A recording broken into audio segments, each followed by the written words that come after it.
জয় যিশু। প্রথম পাঠ রোমীয়দের কাছে প্রেরিত পলের পত্র হতে বাণী পাঠ, 4 অধ্যায় 20 থেকে 25তম পদ। শাস্ত্রে লেখা আছে, ঈশ্বর বিশ্বাসের জন্যেই আমাদের ধার্মিক বলে গণ্য করা হবে।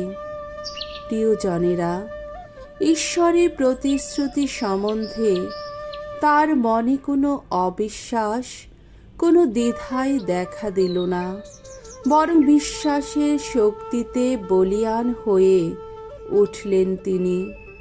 মুখর হয়ে উঠলেন ঈশ্বরের স্তুতি বন্দনায়, কারণ এই বিষয়ে তিনি সম্পূর্ণ নিশ্চিত ছিলেন যে ঈশ্বর যা করবেন বলে প্রতিশ্রুতি দিয়েছেন তা করবার ক্ষমতাও তার আছে। আর সেই বিশ্বাসের জন্যেই তো ঈশ্বর তাকে ধার্মিক বলে গণ্য করলেন। শাস্ত্রে এই যে লেখা হয়েছে, বিশ্বাসের জন্যেই তাকে ধার্মিক বলে গণ্য করলেন, তা শুধুমাত্র আব্রাহামের সম্বন্ধে লেখা হয়নি, হয়েছে আমাদেরও সম্বন্ধে। আমাদেরও তো বিশ্বাসের জন্যেই ধার্মিক বলে গণ্য হওয়ার কথা, কেননা আমরা যে তাকেই বিশ্বাস করি, যিনি আমাদের প্রভু যিশুকে মৃতদের মধ্য থেকে পুনরুত্থিত করেছেন।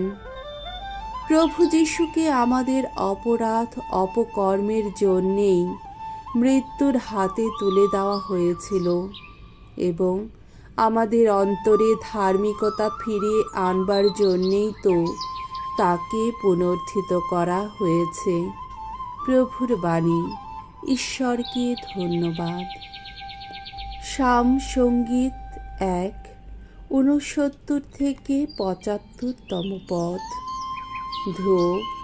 ধন্য প্রভু ধন্য, আপন জাতির কাছে এসেছেন তিনি। আমাদের জন্যে তিনি তার সেবক দাউদের বংশে এক ত্রাণ শক্তির জাগরণ ঘটিয়েছেন, যেমনটি করতেন বলে তিনি প্রাচীন কাল থেকেই ঘোষণা করে এসেছেন তার পুণ্যাত্মা প্রবক্তাদের মুখ দিয়ে।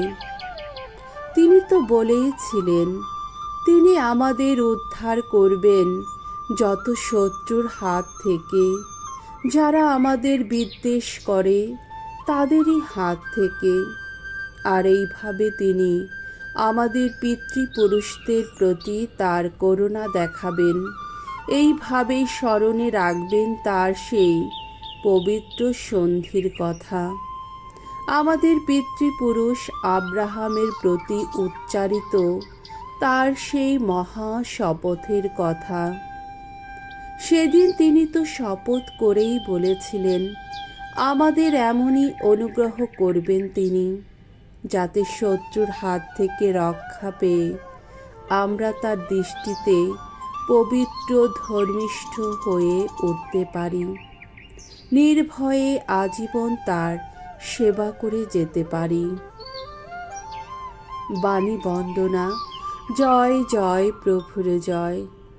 অন্তরে যারা দীন, ধন্য তারা ধন্য, স্বর্গরাজ্য তাদেরই, আহা তাদেরই। জয় জয় প্রভুর জয়। মঙ্গল সমাচার। লূক রচিত মঙ্গল সমাচার, 12 অধ্যায় 13 থেকে 21তম পদ। নিজের জন্যে যা কিছু রেখেছ সে সব একদিন কার হাতে গিয়ে পড়বে। নিজের জন্যে যা কিছু রেখেছ সে সব একদিন কার হাতে গিয়ে পড়বে। যিশুর চারপাশে লোক জমেছে। ভিড়ের মধ্য থেকে হঠাৎ একজন যিশুকে বলল, গুরু, আমার ভাইকে একবার বলুন সে যেন আমার পৈতৃক সম্পত্তির ভাগটা আমাকে দিয়ে দেয়। উত্তরে যিশু বললেন, বন্ধু, তোমাদের নিজেদের ব্যাপারে কোনো বিচার বা নিষ্পত্তি করার অধিকার কে আমাকে দিয়েছে? তারপর তিনি সকলকে লক্ষ্য করে বললেন, সাবধান, সব রকম লোভের হাত থেকে নিজেদের বাঁচাও তোমরা। কেননা মানুষের অপর্যাপ্ত ধন সম্পত্তি থাকলেও তার জীবিত থাকা কিন্তু সেই সম্পদের ওপর মোটেই নির্ভর করে না। যিশু তারপর লোকদের এই উপমা কাহিনীটি শোনালেন। একজন ধনী লোকের জমিতে প্রচুর ফসল হয়েছিল। সে মনে মনে ভাবতে লাগলো, এখন আমি কি করি? আমার এই ফসল জমিয়ে রাখার মতো জায়গা তো আমার নেই। তখন সে নিজেকে বলল, একটা কাজ করা যাক, আমার যত গোলাবাড়ি আমি বরং ভেঙে ফেলি, তারপর সেখানে আরও বড় কয়েকটা গোলাবাড়ি তৈরি করি। সেখানেই আমার যত শস্য ও যত সম্পদ আমি জমিয়ে রাখব। তারপর নিজেকে বলবো, ওহে, তোমার তো অনেক সম্পদ জমা হয়েছে, অনেক অনেক বছরের মতো। এখন একটু আরাম করো, খাও দাও, ফুর্তি করো। কিন্তু ঈশ্বর তাকে বললেন, ওরে মূর্খ, আজ রাতেই যে তোর প্রাণটাকে তোর কাছ থেকে ফেরত চেয়ে নেওয়া হবে। তখন নিজের জন্য যা কিছু রেখেছিস তুই, সেসব কার হাতে গিয়ে পড়বে?